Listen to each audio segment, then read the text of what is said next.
Come, Holy Spirit, Father of the poor, illumine the hearts of thy faithful, and rekindle in them the fire of thy love. Send forth thy Spirit, and they shall be created. Renew the face of the earth. Let us pray.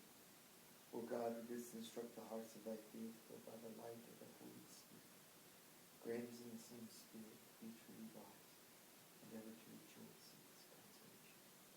In the same Christ. Amen. Same John. Great big us.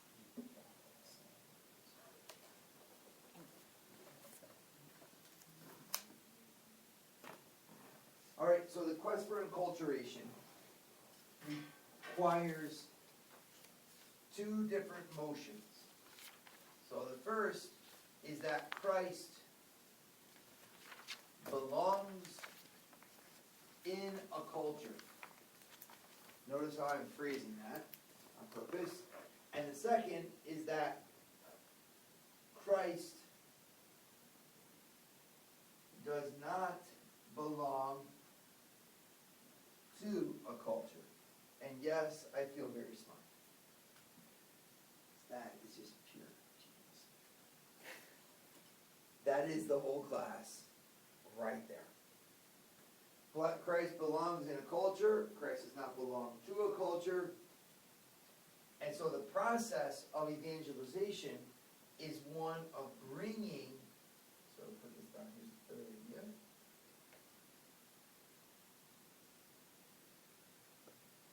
Is bringing Christ into a culture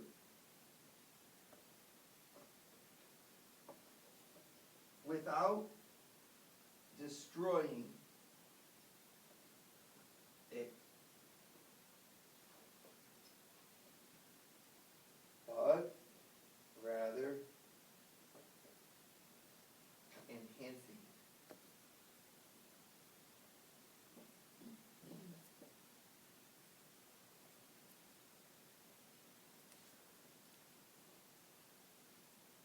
How do you bring Christ into a culture without destroying it, but rather enhancing it? What does that mean, to bring Christ into a culture? If you think of it, again, like this is really important because the example I want to give you is yours. You have a devout Catholic faith, and then you have a workplace culture. And that devout Catholic faith needs to enter the workplace culture. So when Bree's working with all of her artists, how do you... It's amazing, you know, you could take something like cussing. It's like verboten here, but it's like blessed out there. Well, how do you take someone who doesn't cuss and allow them to bring their spirit into a world that does cuss? Workplace culture of talking about sexual things. It's kind of common. What else are you going to talk about? With modesty. So what we tend to do is to say, well, my devout Catholic faith culture is not applicable to the workplace culture. There's two walls around that. So if I'm going to invade you, I'm going to invade you by dominating you. Right? This is pretty much like, the workplace culture will be crushed by the Death Star. Really, that's kind of like what a lot of people say. So, I don't know, imagine again, your workplace culture, you're listening to the radio, because that's what people do. And so you're like, we're going to put on K-Love. Why? Because Jesus is Lord, you know? And you can see this. This is what a lot of people do, because they don't want to compromise this. So you could almost kind of like wonder, you could say something like,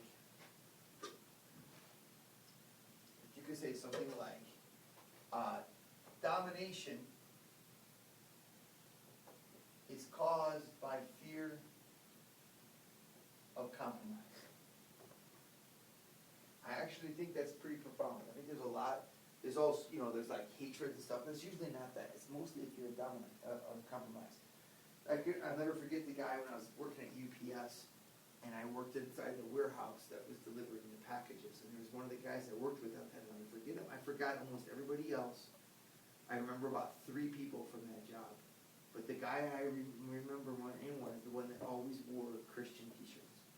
Because they were always like, Jesus Christ is Lord in full caps, And he was always trying to save me. So he'd like pull back, hey buddy, hey, Jesus? He's that type of guy. And then if you said yes, he'd be like, when did you meet him? And then you try to find that you're Catholic and then tell you actually that you're going to hell. It's like crazy. So he's just walking around the whole time. That's a domination guy. Now why is he dominating? Why doesn't he fit in with that other culture? Because he's afraid that if he fits in, he's going to lose his own. Then you got the other way of looking at this between workplace culture and the devout Catholic faith culture. And that's, I'm going to bring it in there. And what I discover is that the workplace culture is extremely strong. And so what I'm going to do instead is just become invisible. So I'm actually not going to bring anything into the workplace culture of my devout Catholic faith. I'm just going to fit in with my head down. Compromise is caused by fear of domination.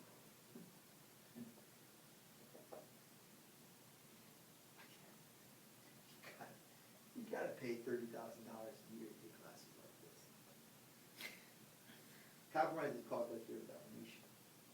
So once you start to sense that, what they're all doing, they're listening to Howard Stern every day. And then there's the guy who always gives you the update on the latest, whatever kind of abomination is out there. And then you've got the transgender person who's talking about their sex change out loud at lunch. And so what you do is you just go invisible. And little by little, you have to compromise eventually. It's kind of like the mafia. The way that they know that you're in the mafia is when you kill your first person. So you don't allow you into certain meetings and allow you into certain power positions until you kill. Because once you've killed, now you're in. Because you're going to go to jail. Like, you have something to lose. So it's the same thing with these kind of clubs. They see, will she laugh? Won't she laugh? Will she share? Won't she share? And they turn around. There it is, the moment. And what do? You join or do you suffer rejection? And most people, they just join because they just made it invisible. And then quietly they go to mass on their own. But they haven't really succeeded in bringing that in there.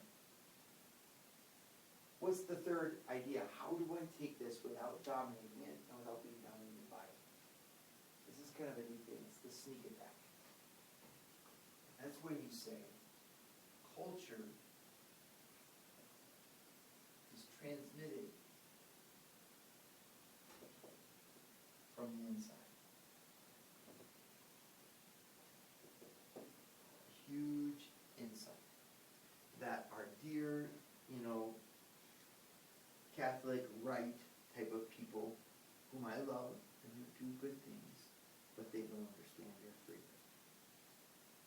Remember what the light the church gave us there. It wasn't, and the church is the International Theological Commission, but it's basically the church. What light was given there?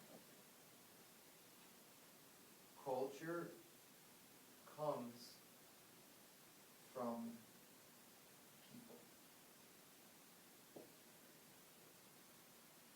If you want to change the culture, touch the people. Why? Because people's hearts grasp truth and logic. That means that they will adapt it themselves. Remember with analogy. Analogy is where you have one ratio and multiple modi. So the ratio is Christ But the modus of Christ in the workplace is different from the modus of Christ in the church. And yet it's the same ratio, the same Christian life in two different modi. Moda. Us goes to I. Moda. Alright? So how is it that I get this? It's when I'm here in my modus of devout Christianity, I can't expect that this and this will fit. But I can, by looking at Christ and communicating Him, allow it to find its way in another culture. I'll give you a concrete example of this. If you look at if you were to look at how you could communicate, like what it looks, here's an example. That music listening to. Does the music have to be Christian to be Christian? Explain how. It doesn't, I mean, you don't have to say Jesus' name to preach what he's preaching or to like share the news. And why not? How is that possible? How do you do it? Give me an example of a non-Christian Christian thing. Well, with music, I would say like Mumford and Sons. I mean, I guess they probably use some. Even when you use the F word? They do. You didn't even know this, did you? No. I took them all and I them away. First album, track 8. But whatever. Doesn't bother you. Mumford & Sons is a Christian band. I think so. Give me a Christian movie that's not Christian. Lord of the Rings. Very good. And now you're talking to Tolkien, who did just that, analogically. What is baptism? Baptism is a forest leaf. What? Actually, yeah. Analogically. Okay, so when I'm enculturating, what I'm not doing is therefore affecting the culture, I'm affecting the people. So if I'm here, I'm not going to try to make the workplace look like the church. I'm instead going to live something that will be translated into that new culture. So what does this require? This requires that the evangelizer focus on the people.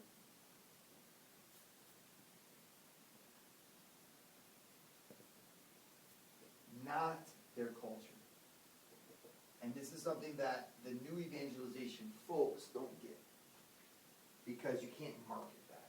That's one-on-one talking. But take that Justice for All group again that Catherine is a part of. You're going to get to hear a lot about her. You're going to get to interact with them. Because she's coming and she's a major part of their organization. She's been in it as long as their executive director has. So she could be the current executive director of this. And what do?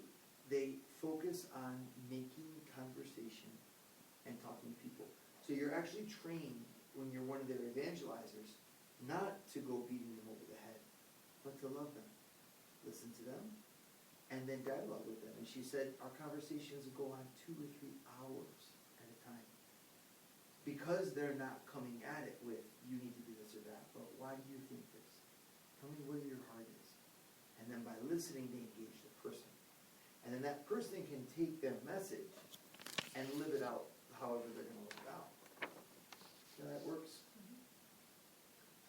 The key to acculturation is this. So like, have you guys ever seen the movie The Mission?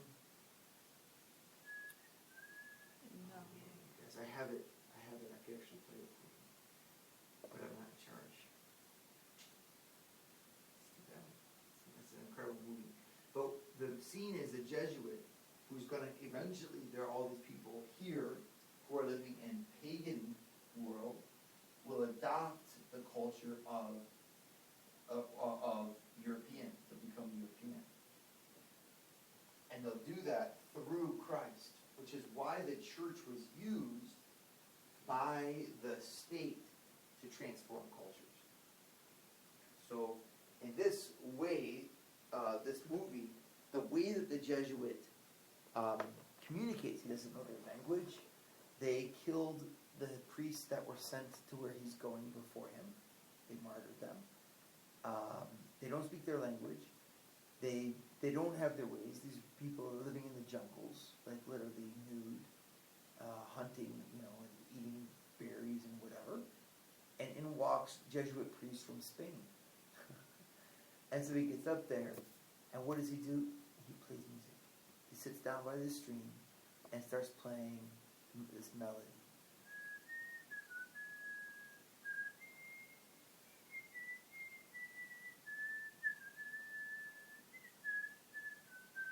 The Indians that come, because they can't understand that. So you have two totally different worlds, but there's something in common with both. It's appreciation for music, beauty, something. And by that instrument, he enters into their hearts. Little by little, he transforms their culture, kind of. Transforms it in certain ways. Their dress. So instead of walking around naked, they wear clothes. And instead of eating whatever they do, I think they kill their own young is one of the arguments that happens. They have a custom of killing some of their children. And the reason they do that is because a woman can only carry 2 when she's running through the jungle away from the enemies. So more than 2 they kill.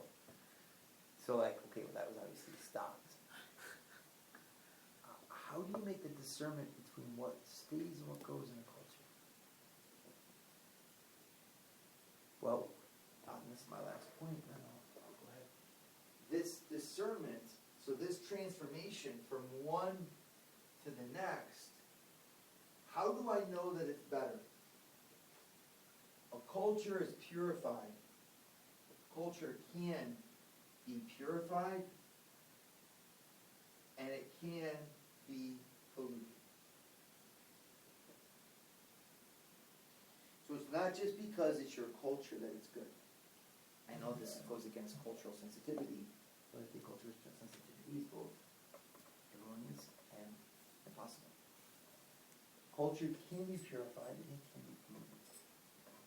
How is it purified and polluted? What the church teaches us, always go back to that, is that culture comes from people. As the people's hearts go, so their culture will go. If I want a culture to be purified away from polygamy, for example, I have to purify it. And I do that by showing the people the beauty of monogamy. And by punishing polygamy. That's kind of a forceful thing, but that's how it's done.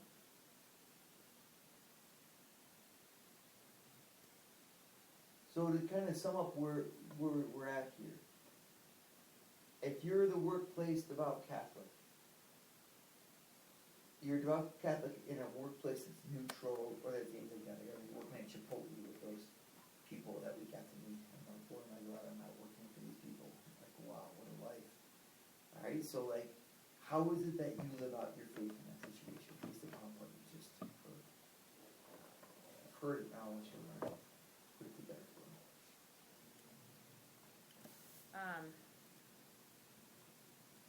So you're By your asking, actions, I mean, if you go in and you're like a Why hard by your worker, actions? because you have to show them. So like if you're Why not do you have to show 'em? engaging, so they can trust you. How would your actions make them trust you? yeah, but how are you doing anything to culture if you're not acting? I'm just, okay. Right, That's yeah. good then. So by your actions. I mean, like if you But go, why not by your words? that's Because- part of it too. Yeah.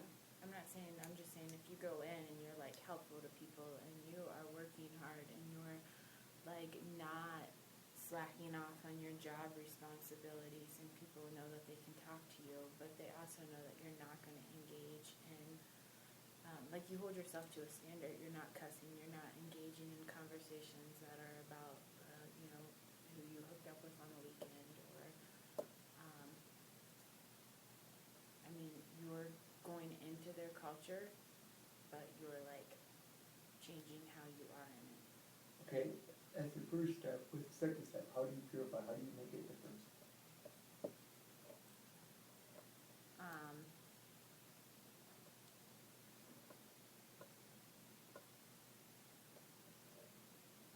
By sharing, Well, also by commanding respect and not allowing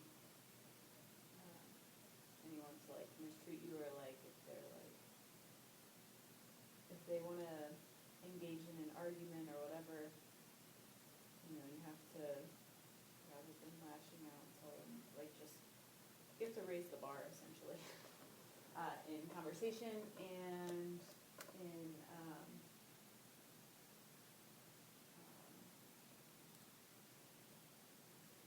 So you would start, if you wanted to make a difference, first of all, by creating relationships where people are going to listen to you. and then you can start talking about your faith.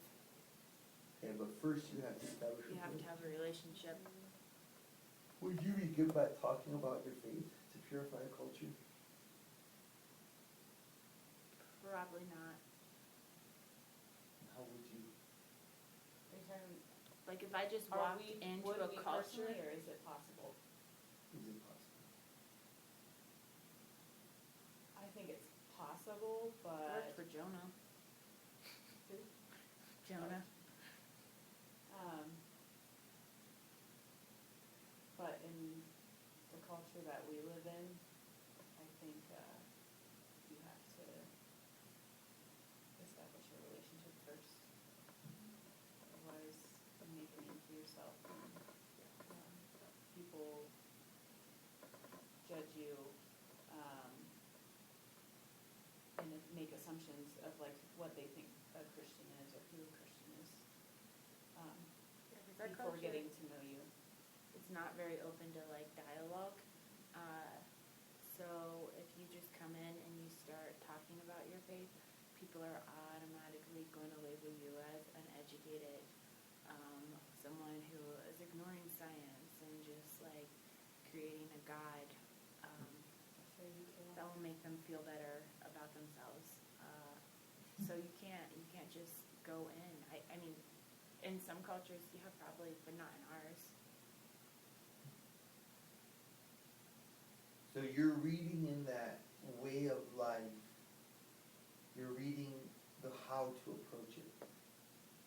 Another approach to do this, to purify it, is to look at what's great in it. So this is again the approach from Vatican II. So if we go back to this thing, I'm devout Catholic in a non-devout workplace, how do I purify it? The Vatican II said, number one, look for where it is great. Where is that culture looking for beauty, goodness, and truth? First step, identify. Because now because wherever the beauty, goodness, and truth is, God. And so where is it great? So if I was to look at the workplace culture, I'd say, well, look, they appreciate music. So I mean, like you're like, well, it's bad music, okay, but at least it's music. It could be something else. And even the bad music, what's got a good part to it is the passion of the thing, the person's whatever they're going through. Bad music also sings about serious things. So I start by looking for what's great and identify it. I see they're all talking about sexuality. That's because they're really waiting for, they think it's great. This is obviously a very important part. And then there's an intimacy aspect to this. Even people hooking up, using each other. Well, I mean, it's not like the worst thing you can do. It's a corruption of something, but you're not killing people. So I identify there. I also identify the fact that people want to share.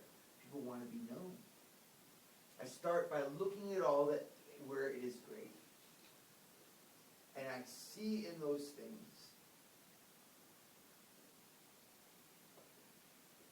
as an opening for dialogue.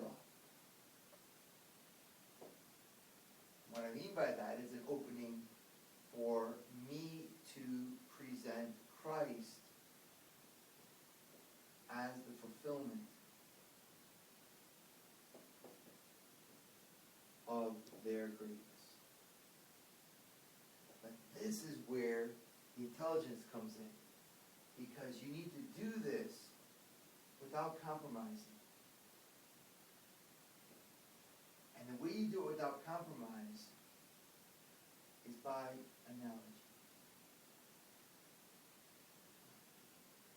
When I think about young people, you don't have to be silly. You don't even have to be hip. You just have to love them. If you love young people, they'll listen to you. And how do I make a difference in their culture? They're all laying around, they're all doing this, they're all doing that. I stop by judging the negative, and I start by looking for where it's great. They want to be friends. They want to be together. If I was going to purify that, I would start there and say, well, let's be even better friends. If you really want a friendship, let's go camping. If you really want a friendship, let's play soccer. If you really want a friendship, then let's ask revealing questions about each other. Something you'll leave on ministries. But you see, like, where instead of looking at the negative, they're not working because they found something, then you purify it by bringing what's great to Christ. Now, but that's where it's different, because I don't have to be talking about Christ in the conversation. I don't have to be singing about Christ, talking about Christ, right? I bring that to Christ by enhancing the truth, beauty, and goodness that's there. To the point where eventually I can proclaim.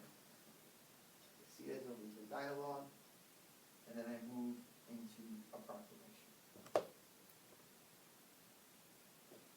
If you don't have this optimism, you guys, you're dead in the water. You will end up either compromising or dominating. How do you compromise? You don't compromise the ratio, but you do compromise the modus. The ratio is the gospel, but man, there are so many different ways to love the gospel. And the way you live it out depends on your culture. Is there an emphasis, for example, on family? Here's a good example, or on work. Well, the culture in the northern part of America emphasizes work. The culture in the southern part of America emphasizes family. Was one of them Christian and one not? Is one of them more Christian? Yeah. The one that emphasizes family is more Christian. But I think them both are Christian.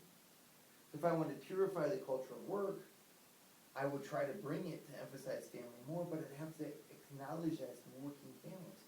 So I might start by having those working families like work together or share about their day at work.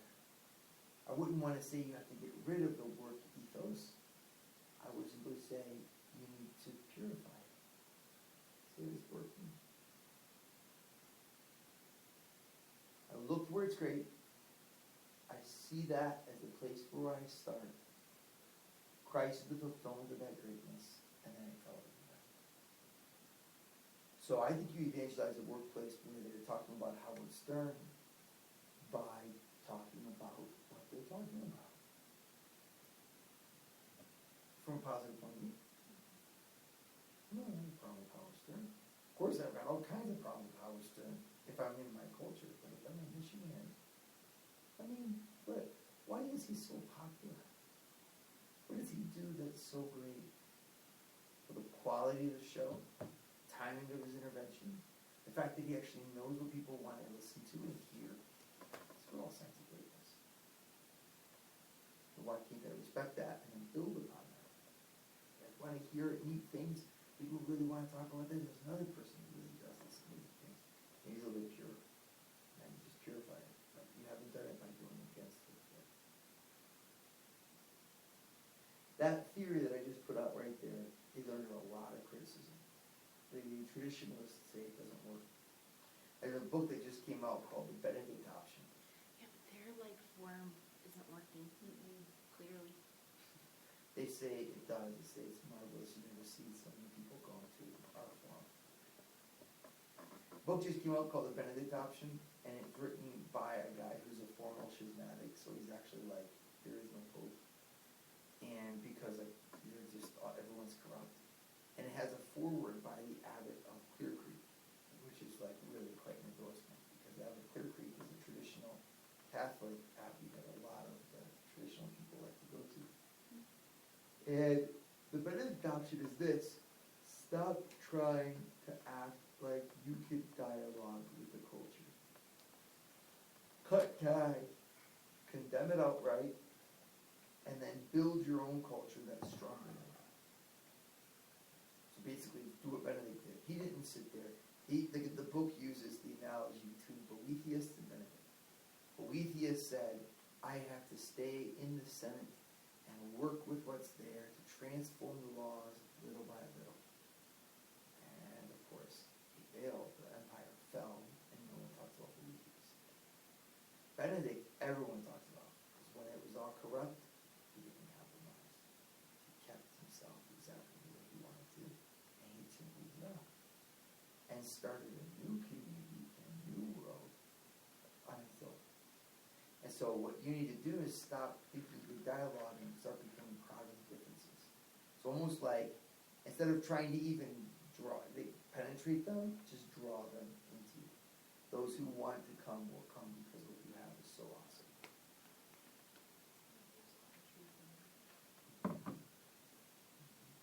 Why do you say that? Because I think people are attracted to people who are like confident in what they're following, and believe it to the core, and they're not interested in like having anyone, whether or not people want to like join them or not, they're just not interested in popularity. Yeah. So, and I think a lot of people are attracted to that authenticity.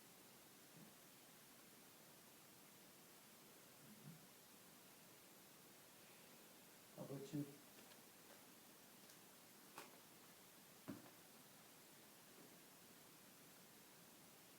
Do you take this approach, or do you take I'm going to do my thing, and I'm going to do it so awesomely? The Legionnaires of Christ, for example, they're consecrated lay women, always wear skirts, earrings, short hair, perfume. They look, smell, act awesome. And they do that on purpose. Yeah, I do. I think that there's a way that when you act, people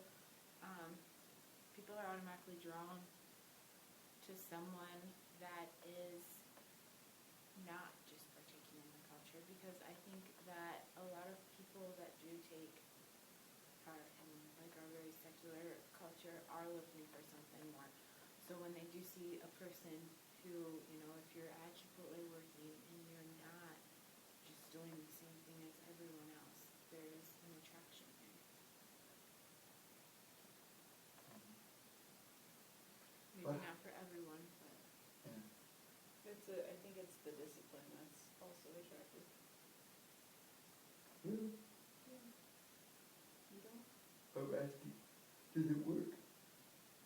When you live like a good Christian life, do people come up and start talking to you? Me personally? Yeah, have you ever seen it work? Like talking to me about Jesus? No, have you ever lived that way and attracted people to follow you? I would say at my old job,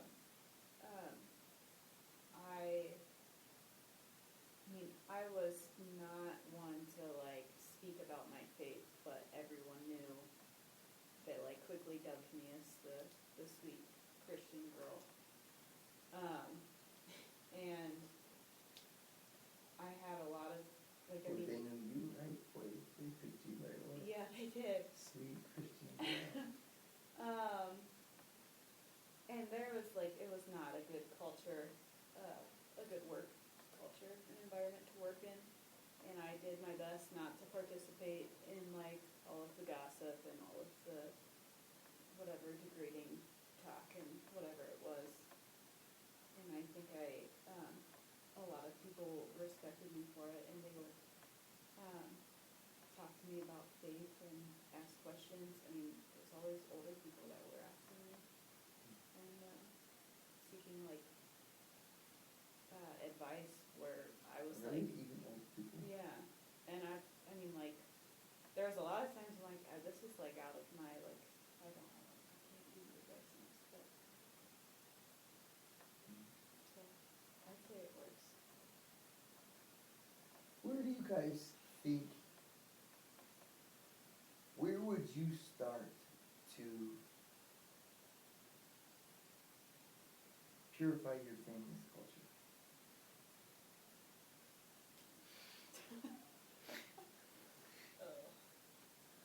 Tough one, man. So about work.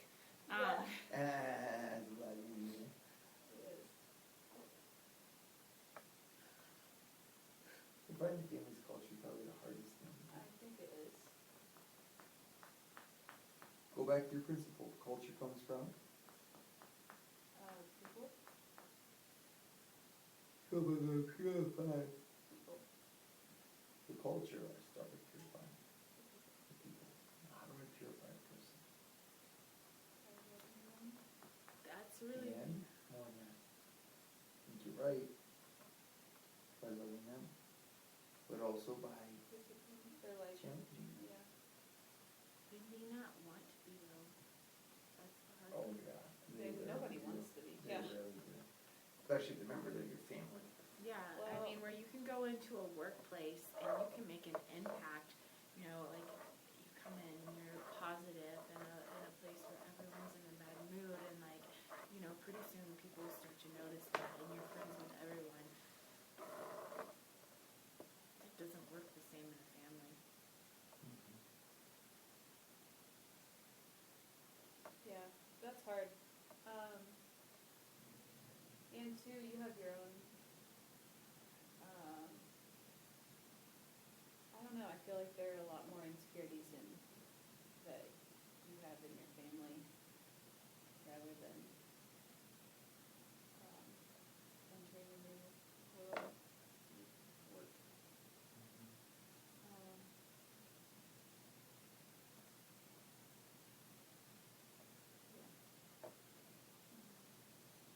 No, I'm not going to say it's going to work.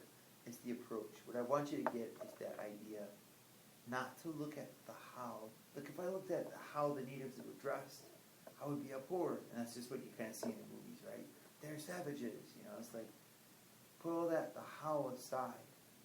Talk to the heart. We heard about Roosevelt. I mean, the culture that he had, he was facing there in the rainforest. They could kill you at any time. They'd bury you alive and cover you with ants. You know, it's like, what the heck? But if you could somehow touch the heart, then you'd be able to purify the rest. And I think you also need to get over the fact that many people will say that when you talk about purifying culture, you mean imposing your judgments on them. You guys just can't listen to that because they're imposing their judgments upon you. It's a self-contradiction. We're always going to be coming at it. The question is mine more human? This question of the purification, is there a purified, more purified, and more polluted?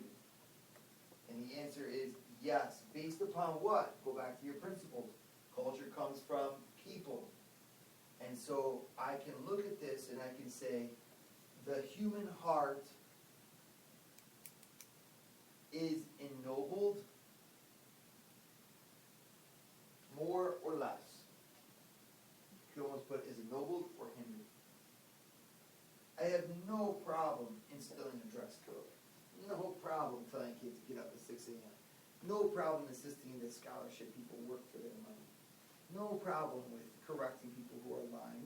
I have no problem at all because I have the ability to say that the human heart can live better and can live worse. And I have a notion of what makes that better or worse that comes from my culture. The greatness of the Ohio culture is our families and our work, and the way that we combine the two. Those are two qualities. You don't find that in other parts of the country. I'll never forget when I went down to Laredo, Texas, and we built a new chapel, and they left the concrete water from when it was drying, like you put the cement on, it has water in it, and it drains and stains down in front of the chapel. And the workers didn't wash it off. And I remember how scandalized I was by that. Or by the fact the bricks weren't completely straight, they were kind of wavy and crooked. And people explained to me, well, look, it doesn't have to be that way because it's so hot down here. You don't have to have things as, when I went to Florida at Ivy University, those buildings are incredibly built. And they explained, well, it's category 5 hurricane proof, our whole campus. So because of that, you have a culture of work, of the demands that require from the workers more discipline. Well, that combination of work and family is what makes Ohio great. And it's not just that the work was sloppy there, but the family life was lived very differently. Their family life is so pronounced that all friends become family, and all family becomes friends. So that's why when you visit someone's house, they can tell you, mi casa es su casa. My house is your house, because you're part of the family, even though you're only a friend. You don't really do that, really. My house is your house. Like you can become that way, but not right off the bat. And even then, you're never really welcome. You're welcome, but you're always in guest status. So why don't you say their culture is actually better? In some ways. I think that the Hispanic culture is more like the gospel than ours. Because the gospel emphasizes much more that role of family than work. The work is not really seen as the focus. But on the other hand, I can also see that the working ethic of the Ohioan, Ohio Protestant, whatever you want to put, that work ethic can make better friends.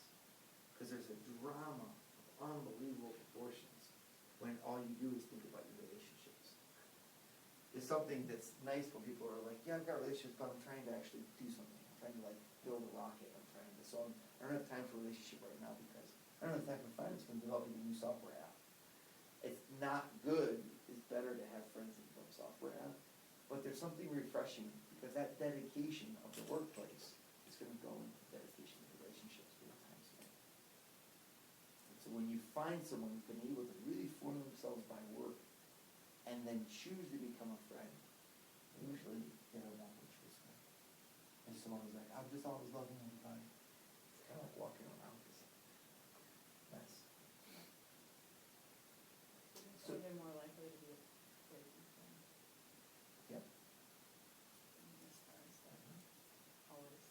I might just go back to my experience. The people that are my best friends are the ones that are also very disciplined and very focused and very kind of conscious. Because their friendship is sweet. They're giving you something that's precious. And then people just walk around and do nothing but make friends with people. You're kind of like, kind of cheap. But the point is to say that the culture can be judged based upon the people and how the human heart is. And how do you judge if the human heart is noble or kindred? Goes back to the beginning of our philosophy class, by its relationship to its end. Classical music is better than R&B. There's no way around it. The paintings of today are not as good as the paintings of the Renaissance. And so forth, and so on. There is a relationship of spirituality of the brain that's either more or less present. And to the degree that it's present, it's better. To the degree that it's less, it's worse. So cultivate the high things, guys. In your culture, live an intentional human life. That's like the big takeaway from this. We're going to be going to Europe, and we're going to be, around like a culture that used to be extremely human, where streets were built to be built to be big. They were built to be fitting to the people that were trying to dwell in them. You're going to have a whole encounter of a humanity that lived for the higher things.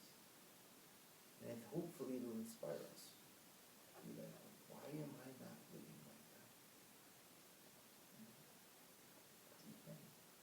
A few areas you can do this in your speech. Try to learn a new word a day. I subscribe to Merriam-Webster Word of the Day. Every morning I learn a new word. Now most of them I already know, but I probably learn 40% of them are new. I learn that every day, just a little effort. I try not to use contractions too much. I try not to use too many idioms. I actually try to think of clever ways of saying things on purpose so that I can live at a level that says there's more life than even breathing and sleeping. I think the same with clothes. I really wish I could dress. Alas, others take that away from me. I wish I could wear clothes as an expression of my soul. I think your clothing has such a way to impact you. Okay, questions? Nice job. Acculturation is a question of touching people to transform their culture from the inside. Therefore, it's not an imposition. Christ does not belong to, Christ transcends all cultures while belonging to them. It's just a matter of adapting him without compromise into your world. That adaptation is done from the inside by the analogical intelligence. Our job is